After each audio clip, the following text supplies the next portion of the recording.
Letošní ročník FEMADu se povedl nad očekávání a je pro mě vlastně vrcholem veškerého snažení dosavadního z hlediska festivalů a přehlídek. Diváci se našli cestu, už jsme se otevřeli lidem zvenčí, bylo tady poměrně dost diváků se podívat zvenku, který nemají úplně napojení na ten amatérský divadelní vesmír. Neuvěřitelný objev. No co jsem říkal, nadšenec? Tak o tom nám musíte vyprávět. No, tak jak jistě víte, mám takový zvyk, že se procházím sem tam po parku.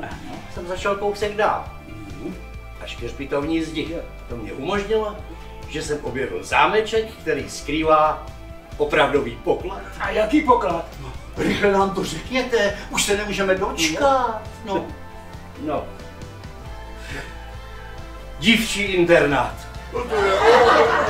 Soubory letos byly bezvadný, nejenom výkonnostně, ale prostě přijížděli připravený, se vším počítali, naprosto zodpovědný, disciplinovaný, skvělý prostě. Jdu se jenom zeptat, co je s vámi. Dole už mají všichni starost.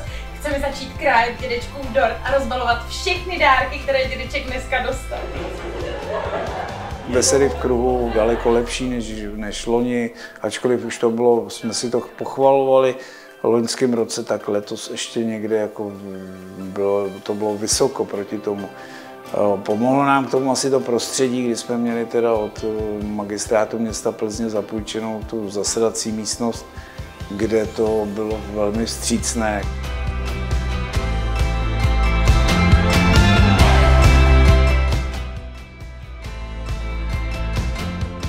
Škudila jsem každičkej halíř, abych si mohla skočit do stánku PNS pro další barevné pytlíčky se známkama.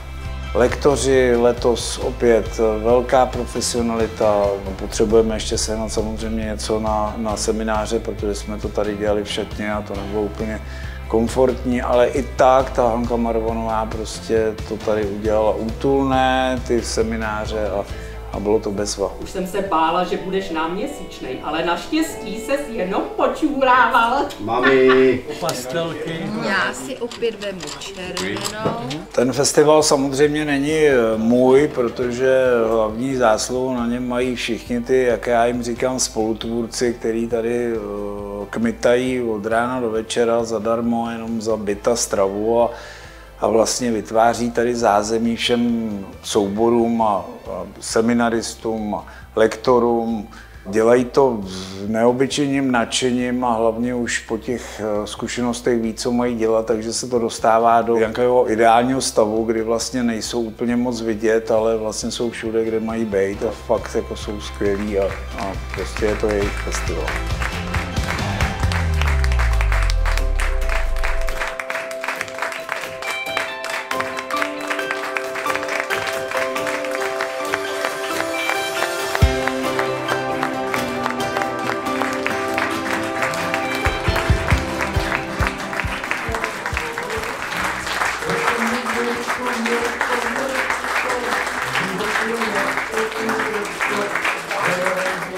Prostě bych byl rád, aby jsme se všichni dožili příštího ročníku a hlavně bych byl rád, aby jsem už to nemusel skoro všechno financovat sám.